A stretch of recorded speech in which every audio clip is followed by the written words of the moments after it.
This is An American Workplace, a podcast dedicated to rewatching and discussing NBC's beloved mockumentary series, The Office. My name is Katie White, and joining me as always is my good friend and co-host, Chad Hopkins. How is it going, Chad? It is going okay, Katie. How about you?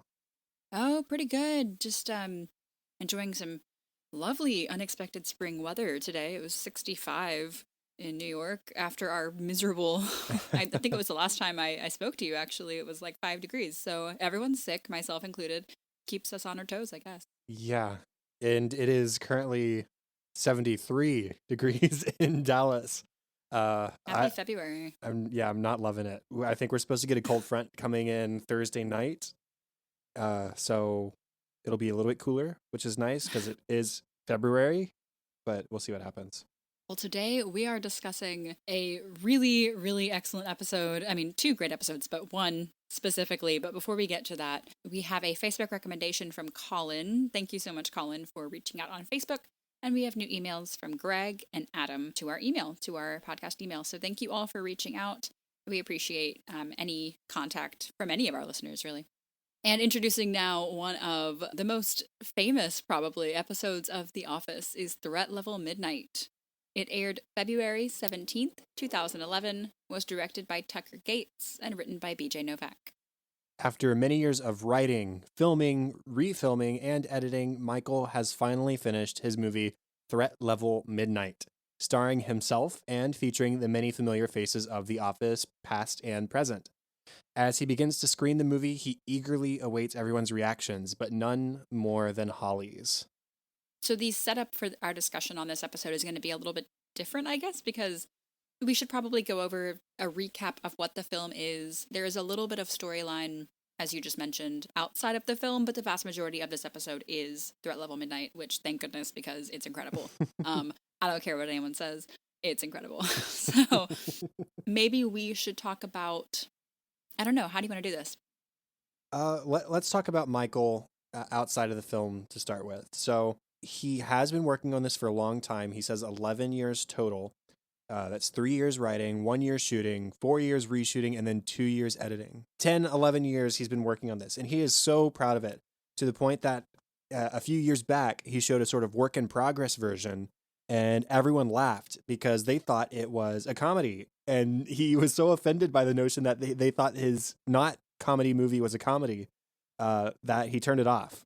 And so now that it's actually finished and he's been working on it for so long, he is just so hyper aware of everyone's reactions to it. And there comes a point at one part in the episode where Jim starts chuckling at something and he says, okay, that's it. I got to turn it off because, again, it's not a comedy. You shouldn't be laughing this way. And even though he depends a lot on everybody else's reactions, as I alluded to in the summary, he's really most eager to see what Holly's reaction is going to be. He's very cautious of showing this at all. In fact, according to Aaron, Michael's only going to show the movie to people if they're dying to see it. It's like, okay, I have this thing, but you got to show me that you really want to see it before I do this. So they all pile in the conference room. Everyone's so excited. Now Holly, unlike I think a lot of the people of The Office, Holly takes Michael seriously. I mean, she's in love with him. She thinks he's great, and so why wouldn't he make a great movie? She's entertained enough. It's okay. It's fun. But she's not wowed. She's not laughing when people are laughing. She's not, gasping when people are gasping. Of course, the employees of The Office are laughing and gasping because it's them and they did this together and they recognize that it's not going to be a blockbuster, multi-million-dollar film. They understand Michael's limits. Holly, I don't think she knows what to expect going into this, and she's not blown away. And as you said, at that one point when Jim loses his cool and starts laughing, between that and Holly not outwardly loving it, that's it. Film's off. He storms away. He confronts her about it too, and she doesn't understand exactly why it's so important to him. And he says, this has been my dream for 11 years. He said, it's your dream? You haven't mentioned it in all the time I've ever known you. Which has been several years at this point, even though they've only recently started dating. But you think a dream is something that you would bring up pretty early in your conversation if you were doing anything seriously with somebody. So it's not necessarily fair of Michael to expect Holly to think so much of it, because it's only this day that he has started to hype it up. It's only today that he even reveals that it's a thing. And so how seriously can she take him when it hasn't apparently been important enough to him for him to mention it, unless he was trying to save it as a surprise? I mean, I just don't understand what Michael's problem is exactly. Is he having trouble maybe letting go of something that he's put so much effort into? What do you think? I think it's more like he has worked so hard on this, and Holly, who loves him, doesn't understand this movie. How can she love him? You know, it's like, this movie is me. This is my baby. You know, and he's worked so hard on this, and how could Holly not love it? I think that's sort of where he's coming from. This is essentially my discussion topic. Well, no, it's not. We're skirting around it, but so I don't want to say too much about it. But yeah, I think it's just so important to him that she does love it. And in fact, when he storms out of the room, everyone apologizes at first, Jim specifically, for laughing, and they want the movie back on, and Michael says, well, I mean, should I put it back on? And everyone's reassuring Michael that they do love it. The only person who doesn't reassure him is Holly. So the movie stays off, and Michael storms out of the office, or storms out of the conference room, saying it's not good enough. It's Holly's approval, I think, that he's seeking more than anyone else's. That's fair. I agree. I think that he thought his sense of humor was sort of, or maybe not even sense of humor, since he is making a serious film in his eyes. He thinks that whatever he endeavors to accomplish, he wants Holly to approve of it, and if it's not up to her standard, then it's not up to his standard. Right. So I can understand, after a decade of work on this, that would upset him. He is angry with her, or maybe he's angry with himself. And despite that anger with Holly, or with himself, whatever it is, he does eventually go back to the conference room, and he has his talking head first, where he talks about being a Woody Allen fan. We can go more into that in the funny moments. But the point is, don't listen to your critics, listen to your fans. And so he decides, okay, everybody else was enjoying it, so we're going to watch the movie. And after resuming the movie, he is viewing it through a completely different lens. And I think that lens, or like the breaking of the rose colored glasses, whatever you want to call it, it shows him that he doesn't have to take it so seriously. And that, as Holly said when he asked her what she thought, the real fun of the movie was in making it with friends and working together to collaborate on something like this. But ultimately, it's not more important to Michael than Holly is to him. And so he learns to laugh at the movie through this new lens that Holly has sort of gifted to him, by saying, I matter in your life, and the movie can matter too, but where's the priority here? He starts bashing his own film at this point. Holly's not next to him, and she doesn't support, not that she doesn't support the film, but she doesn't get it. And so at this point, he doesn't either. I think he's so closely tied to her that they kind of share a brain at this point. So he leaves the conference room, and Holly is waiting outside immediately, waiting to talk to him. And she tells him she kind of changed her mind. She said, no, it is really good. And he says, no, it's not. But people are liking it. Let's go watch. And so they all finish the movie together.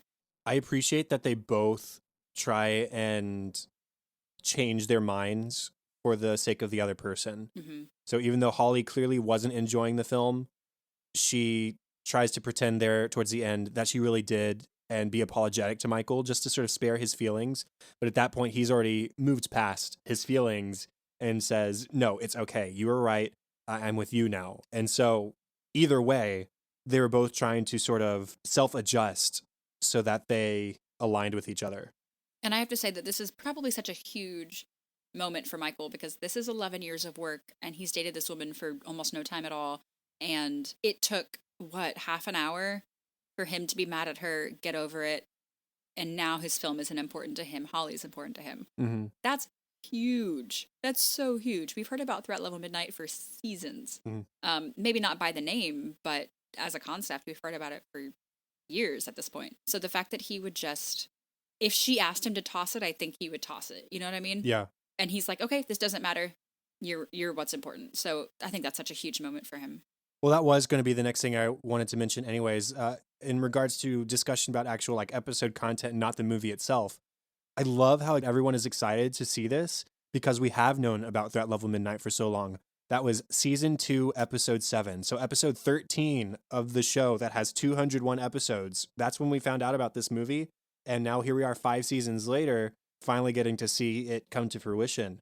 And so even though we've only had a couple of vague references to it, this is the first that we've seen or learned that it was actually filmed, and it was using people from The Office over the course of what we've seen from the show so far. So we have familiar faces from Jan, Helene, Karen, Packer, Roy, Troy, the guy that Ryan hangs out with in New York.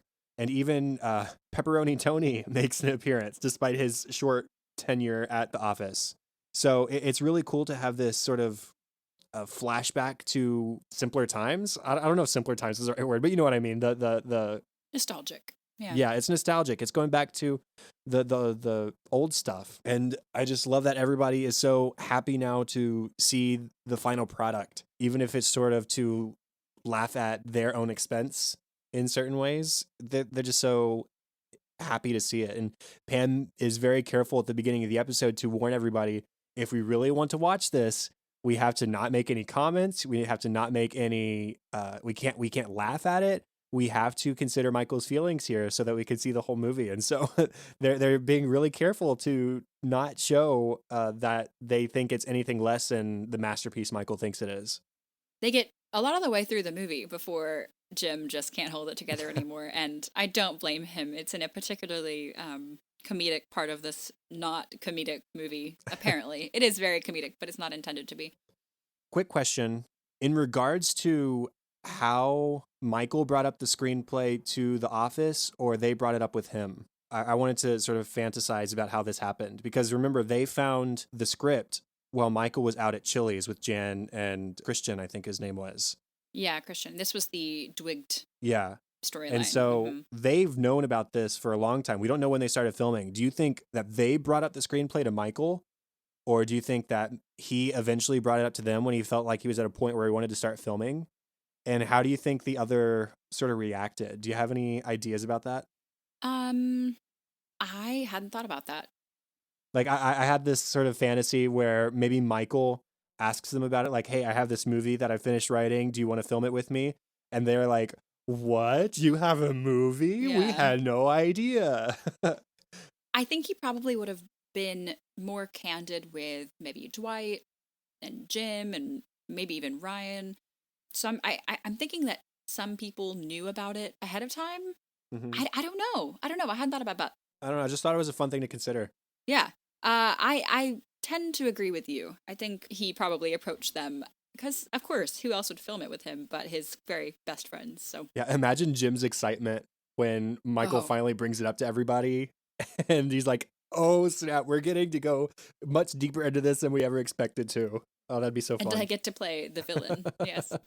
So this is Threat Level Midnight. Michael Scarn, played by Michael Scott, a secret agent, is pulled out of retirement when the president, played by Daryl, sends him on a mission to stop his nemesis, Goldenface, Jim, from blowing up the NHL All-Star Game. Scarn learns to play hockey from Cherokee Jack, Creed, in order to go undercover and play during the game. It is then revealed that the president was teamed up with Goldenface all along. So now Scarn is a wanted man. He visits a bar to talk to his bartender friend Billy, Andy, who cheers him up by playing Michael Scarn's signature song and dance, The Scarn. And the whole bar dances along.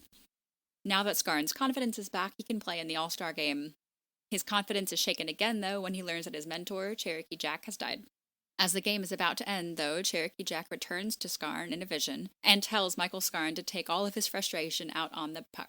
So Scarn does, and the puck flies across the rink, out of Madison Square Garden, into outer space, hits a satellite, returns, and falls into Goldenface's lap.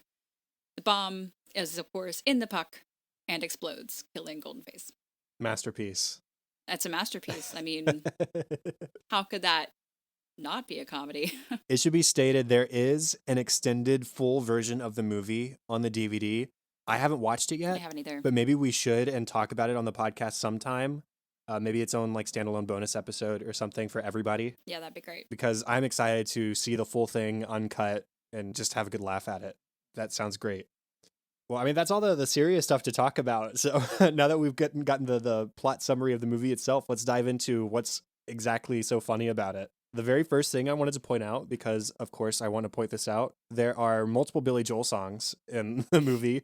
And fun fact, in the commentary, they mentioned that at one point they considered an all Billy Joel soundtrack, and I can only imagine how glorious that would have been. Of course, I thought of you. But there are two songs actually that are heard. The first is Pressure by Billy Joel. We hear a very, very short snippet at the very beginning, but then we hear it again during the race scene of a longer version. And during the training scene, when Michael or Scarn is ice skating and learning to play hockey by mopping the ice, he is playing the song Running on Ice, which Michael 100% only chose because skating, running on ice, the title connotation, but that song is not even remotely about running on literal ice. Ice skating. My first bullet point just says, of course Stanley narrates. Of course. Like, of course, A, he wouldn't want to be in the film, and B, he sounds like an old, wise black man. Yeah.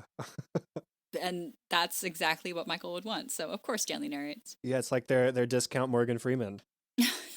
Exactly. I thought it was so funny that they put the full address for the White House. And it's not just like 1600 Pennsylvania Avenue. They put the full address, the city, the county, Washington, D.C. the zip code. It is all there. It's like you could just say the White House and you're fine, and Michael. it's every time. It's every time that they visit the White House, that's the screen that pops up. And you don't even need to say the White House. We all know what the White House is. Yeah, we're pretty clear. Michael is married to Catherine Zeta-Jones, or Catherine Zeta-Scarn. Unfortunately, of course, Catherine has been murdered, which is the crux of this whole film, really. It's what motivates him to do it. And that's a plot detail that stuck around from the client when they were first reading the screenplay, as he was married to Catherine Zeta-Jones, I think. I think that's right, yeah. Now, I think it is hysterical that Dwight thought he was playing an android character and he wanted to use a robotic voice. But Michael told him that he wanted him to appear more like an advanced android. And then Michael has his own talking head saying, Dwight wasn't playing a robot. Like, I want him to look like an android and talk like an android because he wasn't a robot at all. So whatever works in Dwight's fantasy to make him appear more human works for me. Then later, Scarn spills like a tea or a coffee on Dwight's character, whose name is Samuel Chang. And Dwight improved malfunctioning because he thought he was a robot, and Michael cut the scene out. So Dwight has his talking head after that, reacting to that. He says, then what was the point of spilling the drink on me? And then maybe even funnier, by the end of the movie, it's revealed, oh, Michael did let him be a robot after all, because he put some oil on some like machinery that's sticking out of his back. So there's some back and forth and Michael forgetting things that he edited into the film and stuff like that. Daryl has a comment or a talking head on why he was in this movie at all. And I love this. He says, I gave up a lot of weekends because I thought it would be good for my daughter to see a black man as president, even in a silly movie. What a stupid waste of time. Of course, this aired in 2011. Obama was in term at this time. Daryl did not need to waste many weekends to do this. They could have just waited, and there would have been a real black man in the presidency. It wasn't too long. There's the scene where they do the racing to see who gets to be placed on the all-star team. It has like a funny, not funny, funny sandwich. And the first funny part is Oscar and Jim are wearing unitards. It's really funny.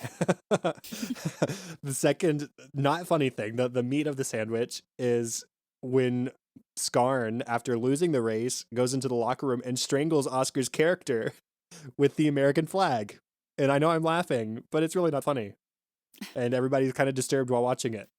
But then that's finished off by, after Oscar's character has been killed, Michael forgot to edit out the part where he blinks post dying. And he's like super close to the camera. Yeah, That's he's what like you're right watching. in front of it. Scarn, back when before that part, when he is deciding whether or not to take the president up on this offer to take down Golden Face, he says, okay, heads I do it, tails I don't. Best out of 7. We get to watch all 7 coin tosses, which just seems excessive.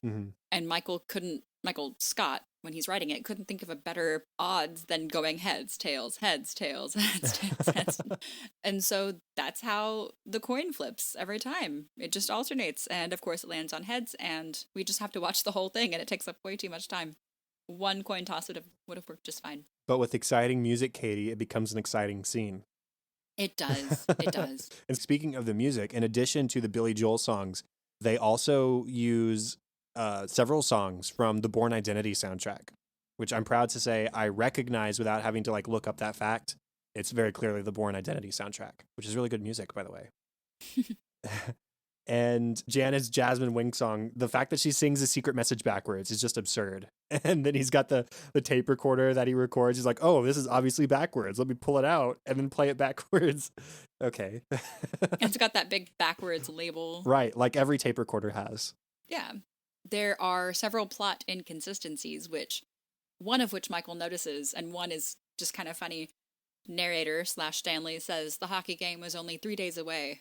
And then the next scene he says, Michael Scarn was quickly becoming one of the hottest hockey players in the country.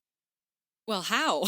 3 days, why not? It's only 3 days away. How is he's having to like sneak into this? Oh, it's just funny. And then the other one Michael notices, the president, as I said in the recap, turns out to be evil, but at the end of the film, he calls Scarn to do another mission and Scarn accepts. And I think it's Andy that says, "Hey, well, isn't the president evil?" Michael says, Oh, yeah, he is evil. That was dumb. There is one of the hostage scenes where Jim decides he's going to kill one of the hostages. And who did Michael decide was going to get killed as a hostage? Toby, of course. One guess. And so Jim's character, Goldenface, shoots Toby's character. And there is this multiple cut, very detailed head explosion that is filmed. And it's just kind of gratuitous, to be honest. And everybody, again, sort of cringes away from the screen, just like they did when Oscar's character was killed. We cut to Michael in a talking head, and he says, far and away the most expensive shot of the movie. He says, but it was integral to the story. Integral. And then when Scarn shows up and Goldenface says, I killed this hostage, or Scarn says, joke's on you, Goldenface, that man was a wanted animal rapist. So he's just trying to, one, he killed Toby, and two, he's making him play this awful criminal character who was deserving of death. You mentioned that for Michael Scott, that was the most expensive shot of the film. In the commentary, they mentioned the same thing, that actually was the most expensive shot of the episode because they had to buy several dummy heads of Paul Lieberstein, who plays Toby. So it was rather expensive. Jim manages to play a prank on Dwight even during the film. Goldenface can't hear the butler when he says something, and so Dwight has to repeat the line several times. It's just, Michael didn't cut that out. Dwight starts to visibly get frustrated too, but then Michael cuts in with his line before Dwight can ruin it. And in that same scene, Goldenface is going to shoot Michael Scarn, and Dwight has some sort of impulse where he's like, nope, I gotta jump in front of this. Even though it's a fake bullet, I'm gonna jump in front of it. Michael says that wasn't scripted. So I wonder if it was a character choice as Samuel Chang, or if maybe Dwight had this weird fear all of a sudden that the gun was actually loaded and he was actually protecting Michael Scott from being shot. I don't know which one of those scenarios is funnier. Yeah. I'm not sure Dwight has the ability to separate reality from fiction enough to not dive in front of a bullet when it's pointed at Michael. I think that's fair, yeah. I think it's just, he can't separate that. Pam's mom, Helene, makes an appearance, as you mentioned, but as the sexy nurse, which Pam has to watch. And it's insinuated that there is some nonsense happening, and Pam has to watch that with her mom and Michael, as if she didn't get enough of that in real life. Now she gets to watch it immortalized in film. And because she's trying to not upset Michael, she's like trying to put on the best face she can rather than show how disgusted she is by the inclusion in the film. When it is time for the bar scene, Scarn shows up to the bar and the narrator says it wasn't easy for Scarn to admit that he had lost his self-confidence. And he hadn't, of course. He just wasn't using it right now. Oh, good. Good to know. Monty Python. Good to know. It's just hiding. It's hiding. Also at the bar, there's a table of bridesmaids that buys Scarn a drink. Several women, and Karen is in that group, and she has the worst line. She says, "Ever banged an entire bachelorette party, baby?" And then they cut to Karen in real life, with a talking head. She goes, "Why are you singling my line out like a million years later?" It's so funny that the documentary crew went and tracked down Karen just to Just to approach get her her about this reaction. line. Because it's awful. That's why. Well, I don't know if that's worse or if Jim's earlier line as Goldenface, where he says, "See, I'm going to Yes. lure him here, then I kill everybody, then I'm going to dig up Scarn's dead wife, and I'm going to hump her real good." We cut to Jim's talking head. It says, "I did not love the dialogue or the character. I took the role to impress a receptionist who will remain nameless." Of course, we couldn't not mention the Scarn dance, except I don't quite know how to describe it. It's hilarious, especially because Michael's face is so stern the entire time. He's really focusing on the choreography, I think. It's like he gets momentary stage fright. Yes, when it comes to dancing, and everyone behind him is actually kind of having fun and kind of trying, and Michael is just very focused. But it's just excellent, and it's weird, bad rapping, and it's one of those songs where it tells you the choreography in the words. Well, you jump to the right and you Right, shake and a you hand. shake a hand. And then you jump to the left and you shake that hand too. Shake that. And then what do? You meet new friends and you tie some yarn. You tie some yarn, and And that's that's actually how you do it. The scarn. That is. that's it.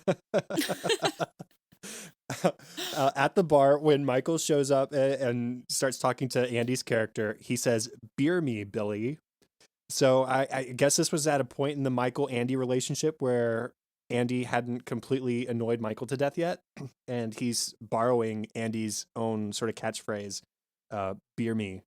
So that's interesting that Michael used his catchphrase. And why is Andy the only one in the whole movie to use an accent? Because he's super extra. That's why. He's so extra, and he's so theatrical. He's mouthing along with his lines while watching the movie too. It's like, I took this role so seriously. He still remembers his lines from all those years ago. Of course, closing off the film, I love this so much. The narrator is finally revealed to be an old Michael Scarn with gray hair, but he's still voiced over by Stanley. Very a la How I Met Your Mother, where an adult Ted Mosby grows up to be Bob Saget. You know what I mean? Yeah. Like, he's still an adult. He will still have his voice. That just makes me laugh every time because he's... That was actually time traveling current Steve Carell going back to film the scene for Threat Level Midnight. You that know, salt and slap pepper. a beard on him and he looks almost the same. Michael tells us that the All-Star scene was an actual Scranton local hockey game, and they were trying to qualify for playoffs. And Michael disqualified them because he showed up in the middle of the game and tried to film his movie on the ice with them. So, I mean, you got to make sacrifices for art, I guess. But usually those should be self-sacrifices and not sacrifices on behalf of other people. Like a high school hockey team. Yeah. Who apparently had an undefeated season, which is why the stadium was so full. They wanted to see them go to state, and they got disqualified because of Michael. About the movie, Ryan says, "You should enter it in festivals." He's trying to cheer Michael up. "You should enter it in festivals." And Kevin speaks up and says, "Or carnivals." Or carnivals. Pam, you mentioned earlier, is doing that kind of pep talk with everyone. Okay, I know we're excited to see the movie, but no laughing, no comments, just positive energy. We'll have a fun day, okay? And Creed looks at her, says, "Thanks, Mom." So good. It's very, very mom-like of her. Yeah, it is. And I love that Creed's the one feeling the mom vibes. I mentioned this monologue from Michael earlier in a talking head. He says, "I am a huge Woody Allen fan, although I've only seen Ants." Yeah, Woody Allen, writer, director, producer. Michael's only familiar work is Ants, in which he voices a character and does nothing else for the movie. But anyways, he says, "But I'll tell you something. What I respect about that man is that when he was going through all that stuff that came out in the press, no, not that stuff, the stuff that's actually of concern, about how Ants was just a ripoff of A Bug's Life, he stayed true to his films, or at least the film that I saw, which again was Ants. The thing is, I thought Bug's Life was better, much better than Ants. The point is, don't listen to your critics, listen to your fans. He is completely skirting over a major issue with Woody Allen, which is the whole sexual assault issue stuff. And yeah, we don't need to go in Yeah. depth on that, but Michael is avoiding the actual conflict, or probably more likely, he's completely unaware of what the actual conflict with Woody Allen is. And if you're going to defend Woody Allen, pick one of his many reputable films. Yeah, like one of his films, not one in which he Right. voices a cartoon ant. Voiced a character. Because it could be argued, I mean, his films are notorious. I mean, they're very popular Yeah. and well made. And if you're going to defend him, use one of his good films and not one of his films that was not one of his films. Yeah, I like that one too. I think maybe the last thing for me is actually film related. Go listen to the words of the rap that Andy raps at the end during the closing credits of Threat Level Midnight. It's just very Andy, and he dedicated so much of his time to this film, and I so appreciate that. He was very, very invested. Yeah, I'm definitely not going to be wrapping this at the end of the episode. No, definitely not. Don't expect it. Okay, we do get, thankfully, a commentary for this episode. That's fun. It's got Creed, it's got Craig Robinson, who's Daryl, BJ Novak, who is Ryan, but also he wrote the episode, Charlie Grandy, who's another writer for the series, and then Dave Rogers, who co-edited this episode. The very first thing they mention is that in the movie, Clean Up on Aisle 5 was Scarn's catchphrase, but they had several optional catchphrases, and one of the other ones was Return to Sender. I would have liked to have seen a list of some of the other ones. This also should be noted that Steve Carell was the one that pushed for this to be aired, to have this episode written. He remembered that Michael had this film in the works, and he thought that it needed to be viewed, that it needed to be seen. So we have him to thank, not actually the writers. Craig Robinson was asked to shave his facial hair to make him distinct in time from current Daryl Philbin, but then Craig points out to BJ during the commentary, he says, I've never been seen on the show without my facial hair. And BJ was like, oh, wish I would have known that. Because he was like trying to sort of make him appear more youthful like he did earlier in the show. But even like from the first time we see him in season 1, Daryl has his facial hair. So it was just like this funny ongoing joke where they were joking about how baby-faced Craig Robinson is without his facial hair, and how he really didn't want to do it, but he did it because he was asked to. And then they were joking, they might go in post and add a mustache back in just to keep it consistent. Right. Well, I think Craig mentioned at one point, I guess it was when he was talking about wanting to appear as the Black president for his daughter. He said the facial hair was drawn on in that scene, and looking at it, it kind of looked like it was. They did pay great attention to detail, showing characters in their season 1 and 2 costuming and hair and makeup. It must have been kind of fun to go back to season 1 or 2, you know, put on clothes you used to wear before and the wig you might have worn or whatever. Mm-hmm. Or in the case of Jim, style your hair like a mop, like you used to. Right. Brush it forward. They did not ask Catherine Zeta-Jones to use her name in the show. They just kind of went with it. Because they didn't actually say Jones. They said Scarn. So, True. But we all know what you're talking about. BJ talked about a joke that he wished had been kept in the movie, was Michael calling Daryl's character President Jackson. Because Michael, he reasoned, would have thought of Jackson as a common black last name, but then wouldn't have realized that there was a previous President Jackson who was very racist. The whole Trail of Tears thing with Native Americans, yep, that was him. Thank you, President Jackson. Very white, very racist. BJ noted how happy John Krasinski was to be shooting that week. He had never seen him so happy as when he was playing Golden Face. He really shined. It was, yeah, in his prime. So even though Jim didn't care for the character or the dialogue, it appears John Krasinski really, really enjoyed it. Playing Jim, playing Golden Face. They talk about how they tried to have a backstory to explain every appearance in the movie. So yes, they sort of dated everybody into previous seasons of the show, but like characters like Tony Gardner, who quit on the very first day, or I guess he was technically fired on his very first day of being at the Scranton branch after coming from Stanford.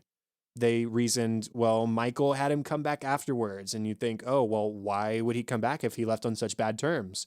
And BJ said, well, you never know. When somebody asks you to be in a movie, maybe you'll be more open to it no matter the relationship there. So that was even if it's not like a super great excuse or a super well thought out reason, it was a reason for Tony to appear in the movie. There was also a lot more with Jan in the longer version. In fact, they had the idea that in Michael's original version, it was a love story with Jan, but once they broke up, he had to change the plot. So the uncut version apparently has a lot more with her, and I would be interested to see that. I'm really excited to go Me watch too. that extended. I might do that tonight. This isn't like a nugget of information or anything, but I thought it was funny. When they get to the scene at the bar with the Scarn, Craig asks who the kid putting the money in the jukebox is. And BJ said, I don't know. Or I don't even know why he's at a bar. Yeah, he's like 7 and in overalls, and he looks like he should be at Schrute Farms more than anywhere Yeah, else. probably.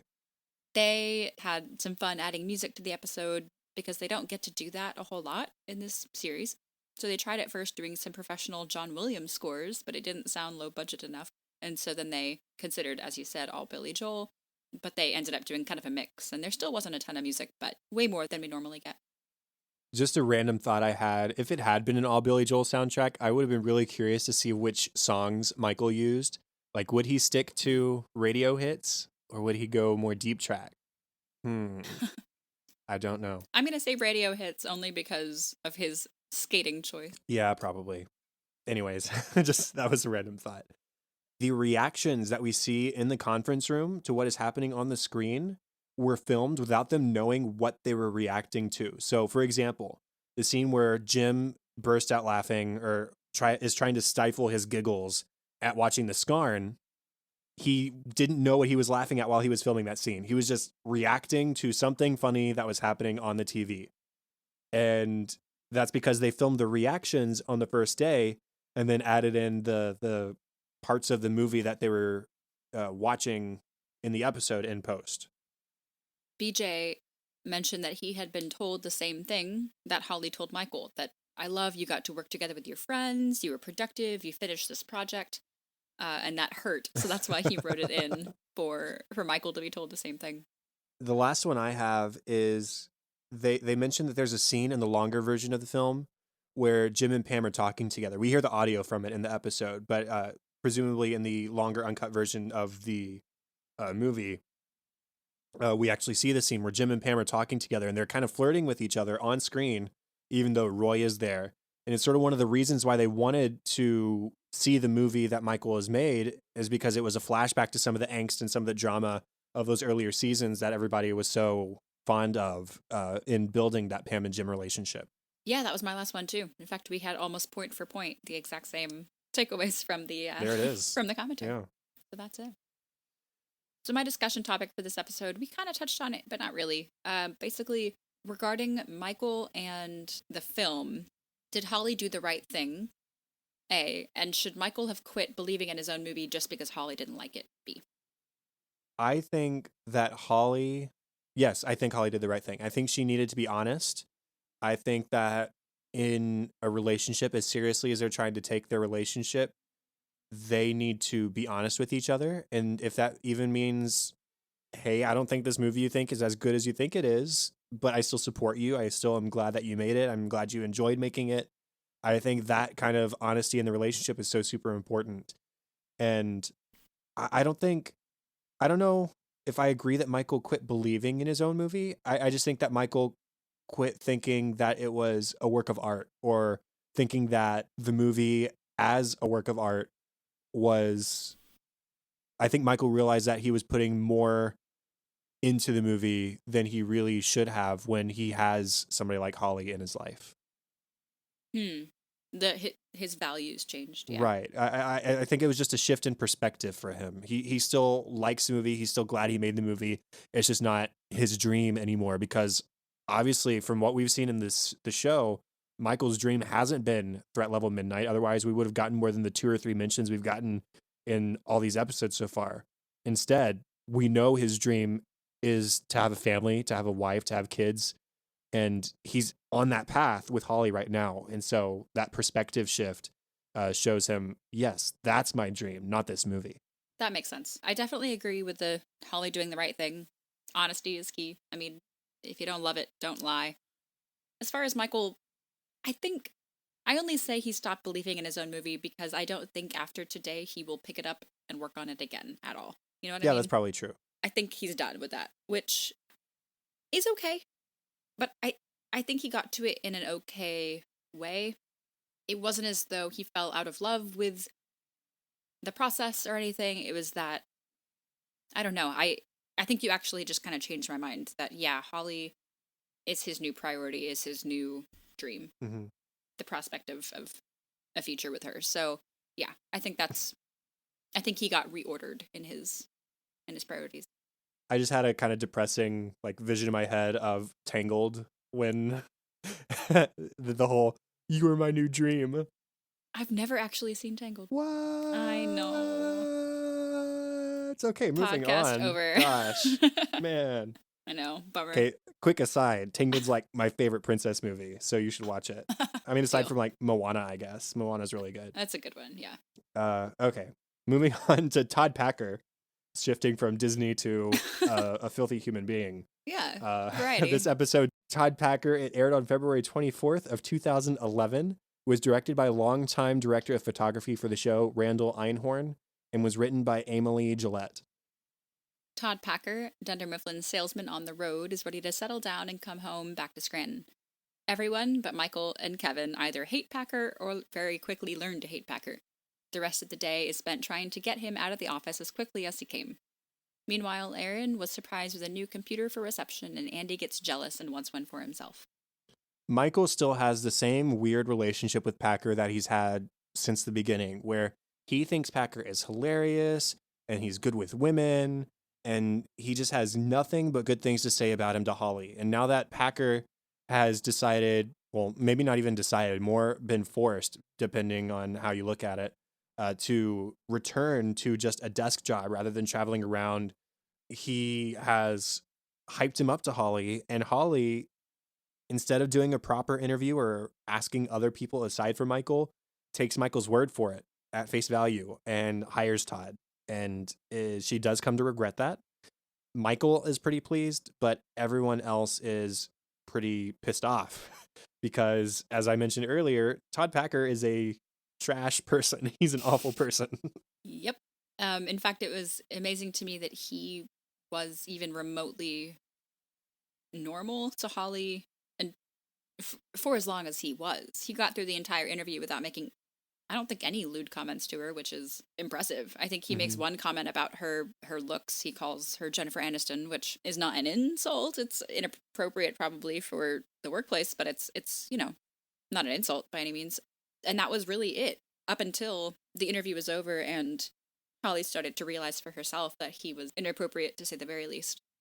Yeah, she actually, after seeing how awful Packer is, there are a couple of scenes where he shows his true character. She tells Michael, he's not funny at all, despite what you think. He's a jerk. And she has a tier list of funny things. Bill Cosby at the top. Whoops. Sorry. Steve Martin, Charlie Bit My Finger, then Michael Scott, and Packer way lower than the rest. And that's sort of insulting to Michael at first because he thought of Packer as funnier than him. And so when she says, I don't think Packer's funny at all, he says, you think I'm less funny than not funny at all? And she says, no. And that's when she gives the tier list. So here it is again. It's the rose-colored glasses that Michael has looking at Packer being shattered. Superficially, these two episodes are the same plot point in regards to what's happening around Threat Level Midnight, and then the story with Packer, where Michael has something that he thinks very highly of. Holly sort of convinces him otherwise. And that's not against Holly. That's just Michael sort of being honest with himself, being forced to be honest with himself. And so Michael finally sees Packer's faults and does try to convince him to be kinder, to charm and be more charming to the people in the office, and tries to get him to apologize, but it just doesn't really go very well. The only person that seems to be really pro-Packer, besides Michael and at first Holly, is Kevin. And Packer's mean to Kevin. All he does in every conversation is insult people. But Kevin is still trying to get along with him, be his friend, get him pizza. Like, it's just, he's just sucking up to him the whole time, which I thought was really interesting. Yeah, he tries to play along with Packer's jokes like he enjoys them, even when they're at his expense. Like the scene, Holly's witness to this. He says, Packer, you should write a book. Packer says, I didn't even know you could read. Kevin, he's not indignant, but he's like teasing back. Yeah, I can read. Packer says, oh, sure. You can read a menu. And at this point, Kevin's feelings are hurt. But he does concede. He says, he's right. I could lose some weight. Hmm. And I love this. Dwight is really kind to him. And he says, Kevin, in sumo culture, you'd be considered a promising up and comer. Which for Dwight is such a For Dwight, compliment. he's finding some way to contextualize things, some new perspective that shows no, in certain societies, in certain cultures, you as you are right now are valuable. I put that in my notes as well as just one of the rare moments that Dwight is ever nice to Kevin. We don't get a whole bunch of positive interactions between the two of them, if any interaction at all, but that was a really nice one. After Michael tries to get Packer to apologize, Packer does the whole fake apology thing where he says, hey, Kevin, I'm sorry if you were offended by my comments earlier. News alert, that's not an apology. That's you saying, I'm sorry that you were offended by something I said. That's not saying, I'm sorry for what I said. But, anyways, everybody sees through this apology, and Michael still won't stand for it. He says, Packer will be here until the day he dies, just like the rest of us. I don't think that sounds too appealing to anybody. Nobody wants to be at Dunder Mifflin, Scranton until the day they die. But anyways, that's not lingered on. And so while all this is happening, Jim and Dwight are making their own plans for getting rid of Packer. So at first, Jim thinks poison some hot chocolate for Packer. Turns out Dwight just wants to put a bunch of laxatives in some hot chocolate and give it to Packer. Still not acceptable. Jim thinks that they can do better than that, so they finally agree on a prank, which is way worse than hot chocolate, let me tell you. They went into the other room, they pretended to be colleagues of Joe's in Tallahassee, and they offered Packer a job in Tallahassee. Michael is insistent when he finds out on telling Packer that this is a prank so that he doesn't actually fly down to Florida. But right as he's about to do it, Packer starts insulting Holly to Michael, and that is the last straw. He tells Michael that Holly's uptight and suggests that Michael go down to Florida and meet the local, quote, talent. So at this point, Michael decides, you know what, go ahead, go to Florida to a job waiting that does not exist. That was it. He did not want to hear any negative comments about Holly from this guy that just, all he does is bad talk people, and especially women, and he doesn't want to hear it about Holly. Packer committed the cardinal sin around Michael of trying to distance Michael from Holly or Holly from Michael. Jan did the same thing when it was for baby shower, I guess, when she said, hey, don't date Holly. And at this point, Michael had already expressed interest in Holly. And so it was by the end of that episode that he asks Holly out. So Michael is a person who doesn't like being told not to do something, but two, he's passionate about the people he's passionate about. And so when those two things coincide, especially, Michael is all too keen to distance himself from that person instead. So he keeps his mouth shut about Florida and goodbye Todd Packer. That's sort of it on the Packer storyline. So now we have a little Pam, Aaron, Andy one. So Pam surprised Aaron with a new computer at reception. The reception computer was awful. Pam should know, so she decided to go ahead and dip into the budget that she's allotted as office admin to get a new reception computer. But upon seeing the new computer, Andy is jealous and wants one too. Pam tells him that if she got him a new computer, she'd have to get all of sales a new computer because reception is a one-person department. But that's not good enough. Andy just spends the whole day trying to convince her otherwise. Aaron sees how sort of jealous that Andy is of her computer.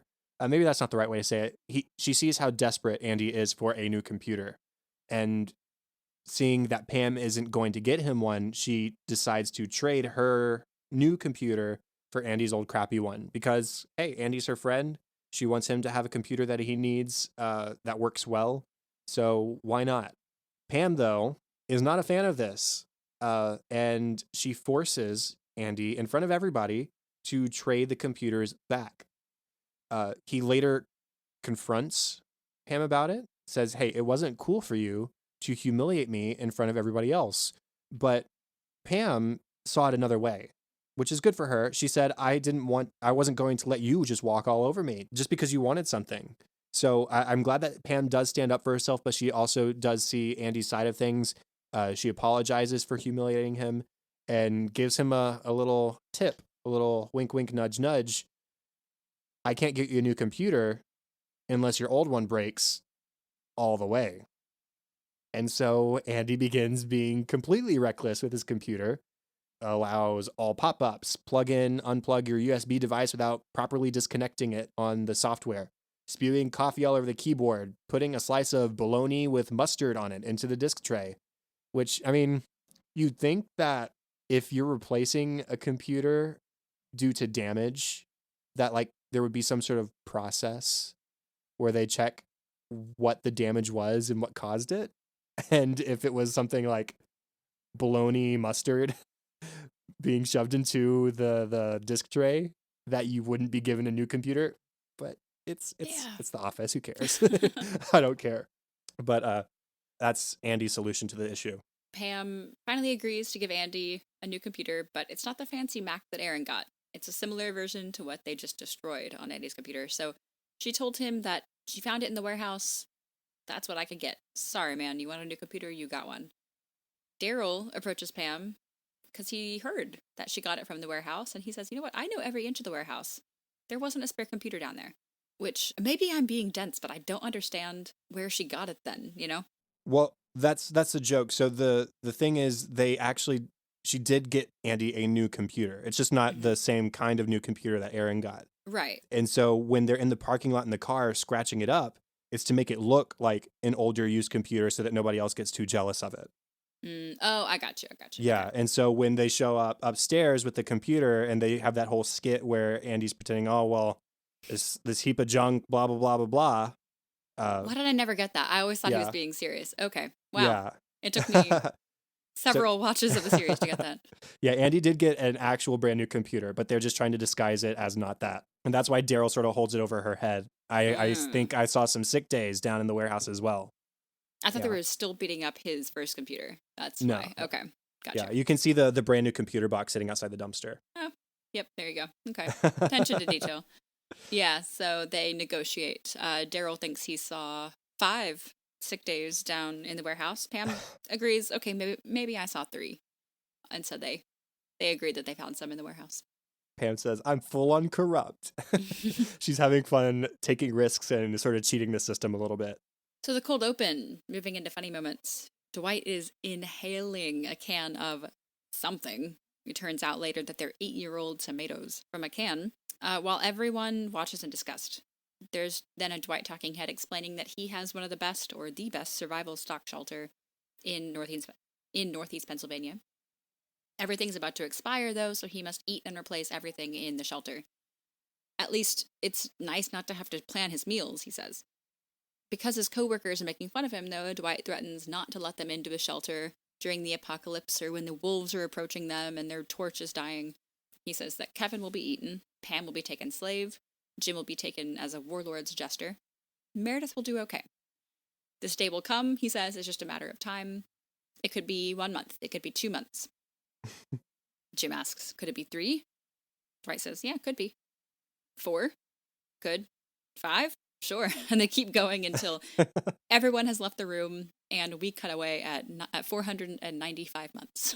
I would have loved to have seen the progression there. And I love that Dwight is still so open to considering, yeah, I see that as a possibility. 495 months. I mean, what is that? I haven't done the math. Months to years. That is 41 years. Could be. When Packer first shows up, and Michael was very excited for this interview to happen with Holly so that he can be officially hired at the Scranton branch, Michael says to Holly, just so you know, he's at his funniest when you've given him 5 shots. And also, it helps if you've had 5 shots. And Holly jokes, I already have. But, you know, maybe if a person doesn't get funny until you've had 5 shots, they're not funny. Yeah, probably Maybe. not. Jim and Dwight are brainstorming ideas on how to mess with Packer. Most or all of Dwight's ideas, like I said, have to do with hot chocolate, and Jim suggests jamming his desk drawers to only open 2 inches. Dwight says that wouldn't annoy anyone. Jim says, okay, well, this isn't my best, but how about we call Froggy 101, which is the radio station, say that we're the tour manager for Justin Bieber and we're giving away free tickets. We give them a number to call for tickets, and it's Packer's number. Dwight says, who is Justice Beaver? Jim barely takes a beat. He says it's a crime-fighting beaver, of course. And to eventually mess with Dwight, Jim then jams Dwight's drawers to be 2 inches open so that Dwight can't get to anything. And sure enough, it is annoying. It's very annoying, yeah. After Packer says something to Hank about being a 76ers fan, and it makes Hank smile. It's kind of a nice thing to say, or it's camaraderie. Michael says, see, you made Hank smile. That doesn't happen often. You're very charming. That is something that you should take upstairs and use on the people that really matter. Hank doesn't smile anymore. There was this little one-liner from Ryan, actually. Holly is being accosted by people trying to get her to fire Packer. She says, okay, look, we can't fire someone just because we don't like him. Ryan says, right, this isn't the U.S. government. Kelly just full-on deadpan says, what are you referencing? She just calls him out.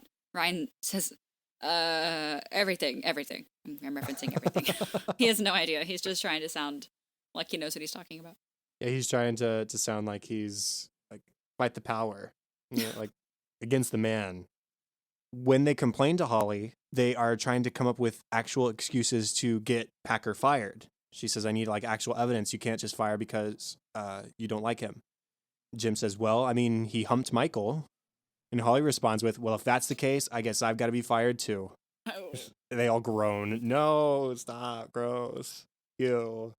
Andy put up a mod schedule in the conference room, or on the conference room door, which are 5-minute slots of privacy in the conference room. And people started really renting it out. Ryan had a band come in, and they're going to have a jam session in mods 6, 9, and 12, which sounds really annoying that they're not concurrent slots. But I just thought that was interesting and kind of funny that they all just went for it. And who is this band? And why are they coming in for 15 spread out minutes of jam session? He's carrying a saxophone. Do you think Ryan can play the saxophone? I want to say no. I want to say no. And that he's just trying. He wants to look like he can play the saxophone. And there were other people signed up on the mod schedule as well. Phyllis signed up for a time for knitting circle. Keep in mind, these are 5-minute slots. And she signed up for one for knitting circle. Angela signed up for a time for, quote, conference call. And then Kevin signed up for a time for nap. Yeah. Yeah. But again, 5 minutes. Those are all really short. When Dwight is forced to move to the annex so that Packer can have his desk, he is setting up his stuff and he finds the annex Zen garden. He says, whose dirt box is this? And Holly says, oh, that's our Zen garden. Dwight responds with, what do you grow in here? Bullcrap? And he dumps it into the trash can. Like, I don't have time for this. Just sand in a box. Dwight and Jim, like I said, were collaborating on trying to prank Packer, and Dwight suggests that Jim email Dwight 40 of his best ideas. Jim says, yeah, absolutely, I'll email you 100. Dwight kind of mockingly says, yeah, write up your list of 100, edit it down to your top 40, and then email it to me, and I'll read it over. So Jim, of course, emails Dwight 400 ideas, all of which Dwight really likes. Unless I misread that and he was joking, he seemed to actually really like them. He goes, eat a frog, that's funny. Eat a dog, difficult but funny. Eat a brog, I don't actually understand that one. he's seemingly very into all of these ideas. Pretty great. And then when they actually enact one of the plans, which is the convincing him that he's moving to Florida thing, Dwight is really proud of that plan. Dwight says, it wasn't my first choice. Jim had so many better ideas. But that conversation itself is really funny too. They're both using fake Southern accents, and Dwight has a focus on one particular thing. The conversation goes like this. Jim says, absolutely. Now, when you get down there, Joe's a little bit forgetful, so she may have locked the gate. But what you're going to do is go ahead, hop it, and just head back to the pool. And Todd says, that sounds weird. Jim says, it is weird. Look at you, perceptive. Now I know why Joe's kept her eye on you. And then Dwight jumps in with a worse Southern accent. Says, And you make sure to get down there and check out that Harry Potter world. Harry Potter world is supposed to be fantastic. And that goes on after Todd's talking head explaining the situation. Dwight says, check it out and have a free butterbeer on us. Keep the receipt and we'll get you back. Which is just yet, it's just a tiny prank on top of this massive prank. Like, you're not going to get your butterbeer money back. No. I just love that his focus. Jim is like actually trying to like flesh out this thing, and Dwight's just like, also Harry Potter world. While you're down there, might as well have some fun. When Michael is mad at Jim and Dwight for trying to send Packer to Florida, I like that when he asks why, Jim says he's a jerk. Dwight says, he took my desk. Like, that's a good enough reason to send him to Florida. Which was interesting that Michael sided with Packer enough to send Dwight, who currently has this desk, back to the annex just because Packer used to be there. But anyway, he is, as Michael says, his oldest friend. And there is a funny joke where Dwight says, I've been at this desk for 10 years. And Packer responds, well, I was at that desk for 12 years. My name is is written on it on the bottom. And so they check, and sure enough, it says so on the bottom of the desk. It says, there it is. Packer was here, and so was your mom. So Packer wasn't lying. His name was carved on the desk. And at the end of the episode, when Packer is gone and Dwight is reclaiming his desk, he leaps under and starts carving in his name himself, so that next time there won't be any argument. Dwight's name is on the desk now. I think one of my last ones is another Andy one when they are banging up the computer. Andy says, no. We can just say that the previous owner was a neat freak. He doesn't want to bang up this new computer. Oh, it makes so much more sense now. Or an elegant old lady, and she just kept it around in her case, and her grandkids came to visit, but they died and they never came. I'm going to make myself cry. He's such the type to create these vivid backstories. And he's a lot like Michael in that way, I think, where they just characterize everything in their lives and make these big dramas out of that. And I just thought it was funny that he did that with this computer, just to make sense of it all. That last thing I said about Dwight carving his name on the desk was actually deleted scene. So if that sounded unfamiliar, it's because it was, unless you've seen the deleted scenes. But just a couple more funny moments from me. Pam is proud at the beginning of the episode that she has helped Aaron out and has gotten her a new computer. She goes over to Jim, sort of like goes back and forth on her toes. She's in a good mood, and she says, hey, I just helped someone out. It feels good. Jim says, nice. You know, I cleaned our daughter for like an hour at 4 a.m. this morning. So, and Pam cuts him off before he can try and ask for anything from it. She says, so you know the feeling. Yeah. Yeah. And the last one, after Holly has approved Packer's hire at the Scranton branch as a permanent installment, Jim and Dwight alternately a couple of times ask, you approve this? And Kevin, who, as you mentioned earlier, is into the idea, at least at first, of Packer being back, gets upset with him. He says, what don't you understand about the word approved? It seems some of you don't know what the word approved means. And then he has a talking head. He says, I have very little patience for stupidity. I'm so glad you have so little patience for stupidity, Kevin. Of all the people. So no commentary for this episode, but we got some deleted scenes. Erin is admiring her new computer. She says, you can have 2 applications open at once. It's not hot. She has all this room by her feet now. Then she has talking head. She doesn't want to say her last computer was bad because she was very, very grateful for it. But it was usually quicker to drive to the library, do her computer stuff there, and then drive back. So yeah, it was old. Michael is telling Packer, you know, you'll love Holly. Packer says, you know, I hope that she just likes me because I'm tired of being on the road. I don't know if my butt skin can take another 4-hour ride to Binghamton. Michael says, your butt skin is in my hands now. Welcome home. Think about what you say for just like a second longer, Michael. Just a little bit. A little bit. Packer has a talking head. He says sometimes he'd wake up and he would not know what state he was in. New York or Pennsylvania? New York or Pennsylvania? The not knowing, he says. The back and forth. He acts like it was so traumatizing to bounce between these 2 states and sell on the road. Like, people travel for work all the time. New York and Pennsylvania are quite close. There's an extended interview between Holly and Packer. He says, you know, I like listening to music on the road. I like John Cougar Mellencamp.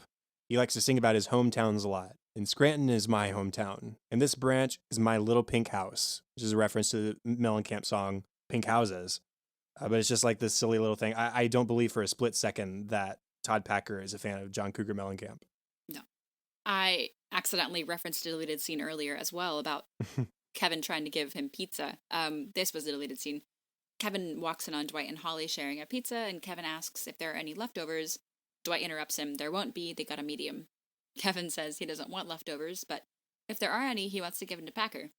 But if Packer doesn't want them, Kevin will take them. Yeah, just to have it. Just to have it. They are preparing the computer in the parking lot, scuffing it up. And Andy and Pam are sitting in the backseat of the car together. Andy says, "Backseat reminds me of high school." Pam says, "Andy, gross."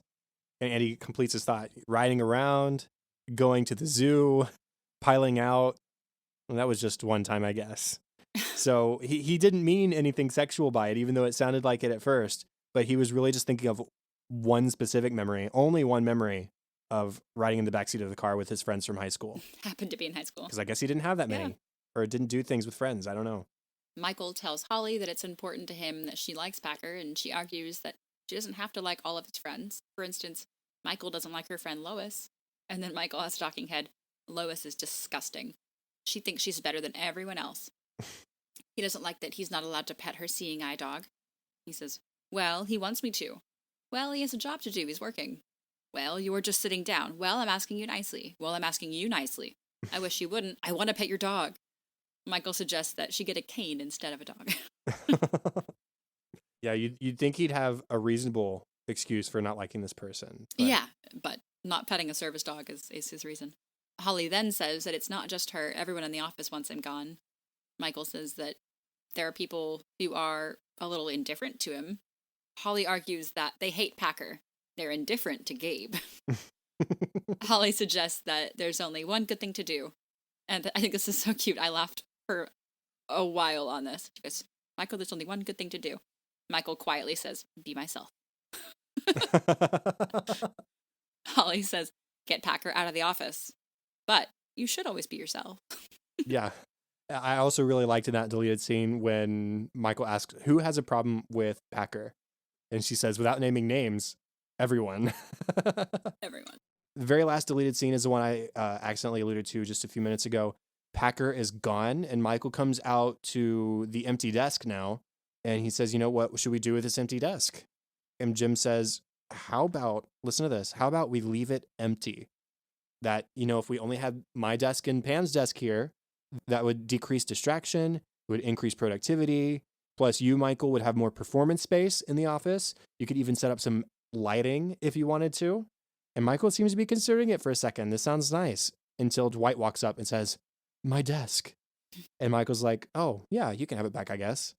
And Jim is bummed. And Pam comforts him and says, "I warned you not to believe that it could happen." And meanwhile, Dwight is under the desk with a giant knife and is carving his name under the desk. So that doesn't happen again in the future. All right, our discussion topic for this episode. Do you think Michael is losing part of who he is because of the changes he's making for Holly, i.e. his friendship with Packer, his attitudes towards Threat Level Midnight? So it's sort of a discussion topic that spans both of the episodes we've talked about today. Is he losing part of who he is? Mm-hmm. I don't know that I would put it that way. I think when you are starting to merge a life with someone, you kind of adopt some of their mentalities and some of their preferences, and B, I think it's important to him, like he values Holly over Threat Level Midnight or over Todd Packer. And I think it's sort of what we said before, that he's just reorganizing his priorities. Does that mean he's losing part of himself? Maybe, but only, I think, in good ways, because they're a good fit. I think it's a healthy losing, if that makes sense. You change. I mean, this is getting deep, but you change when you're in a relationship, no matter what, or at least you should be if it's growing.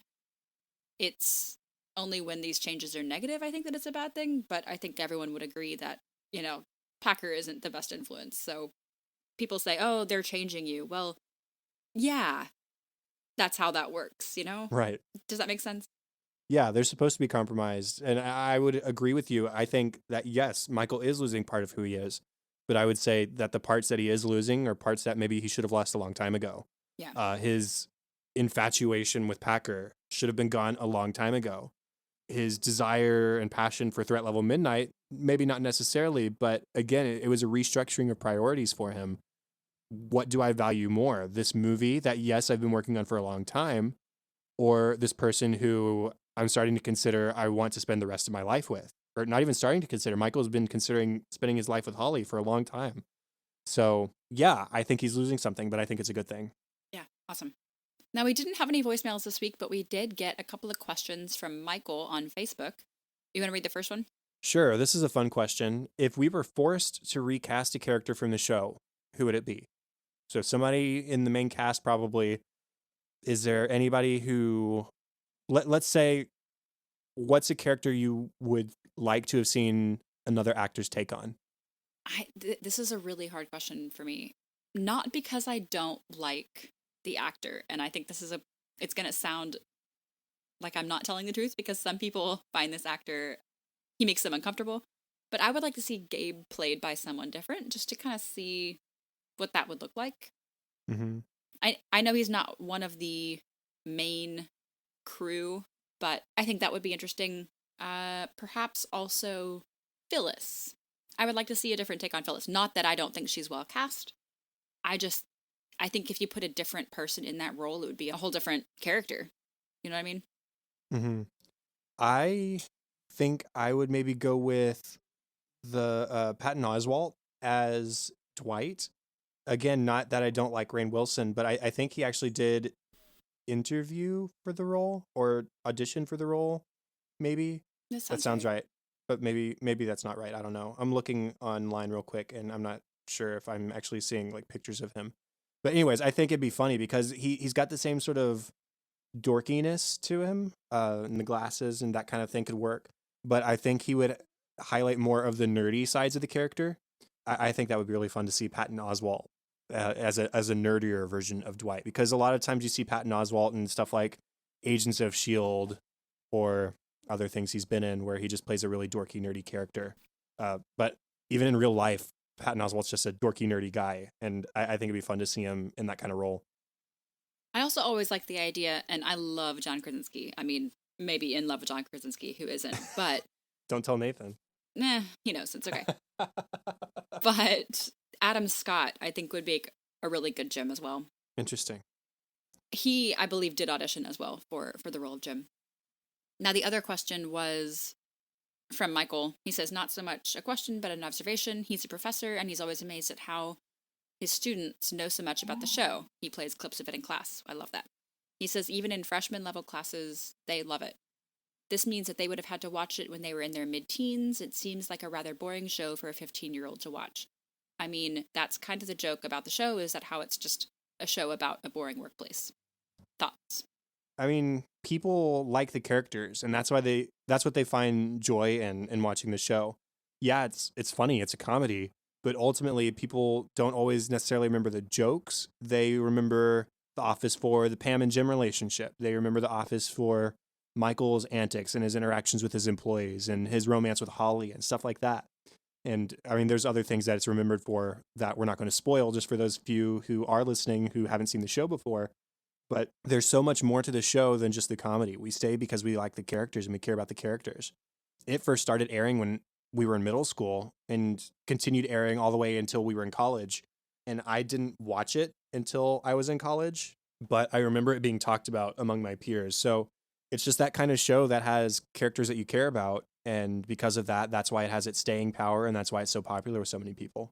And I would venture to guess that a lot of these freshmen didn't necessarily start watching it when it started airing. You know, they probably started, or like they Netflixed it and binged it or something, Mm-hmm. which I don't think that a lot of it would go over teens' heads. Oh, some of the references, yes, but that's true of a lot of TV, and I'm going to say older TV. This is not old TV, but you know what I mean. Mm-hmm. Any TV show runs that risk of talking about pop culture and having it go over someone's head, but I don't think a lot of the comedy would go over even 15-year-olds' heads. So I'm going to have to disagree that it would be boring for 15-year-olds. Although it is just a show about a boring workplace, it's relationship based, as you said. So thank you, Michael. It was nice getting those messages from you today, and I'm glad we were able to include your questions in the show. And that is the end of the official 77th episode of An American Workplace. You can contact us at facebook.com/workplacepod or at workplacepod on Twitter. You can rate, review, and subscribe on Apple Podcasts. And if you'd like to leave us an email, you can email feedback and ideas to workplacepod@gmail.com. We do have a voicemail line for the show. The number is 93PRETS-DAY. That is 937-738-9329. Have your voicemail be heard on the show. Leave us a question and leave it under about a minute. If you would not like your voicemail to be heard, please also mention that in your voicemail, and we will not play it if you don't care for that. You can find me on Twitter at KTLady623 or at facebook.com/katie.white. The best place to find me is at Chadadada on Twitter. That is CHADADADA. Also, facebook.com/chad.hopkins and my other podcast, Cinescope, which you can find where podcasts can be found, and at thecinescopepodcast.com. Show notes and contact information for this show can be found at workplacepodcast.com. And we would like to shout out and thank our new Patreon supporter, David. If you would like a shout out and more of An American Workplace each week, including access to our discussion outline and notes, a logo sticker for the show, bonus episodes, and live streams, check out our Patreon page and pick the support level that you think is worth it to you at patreon.com/workplacepod. And that's all for this week. Thank you for joining us to watch one of our favorite shows, The Office, here on episode 77 of An American Workplace. Make sure to join us in episode 78 for our discussion on the next episode of season 7, Garage Sale. Goodbye.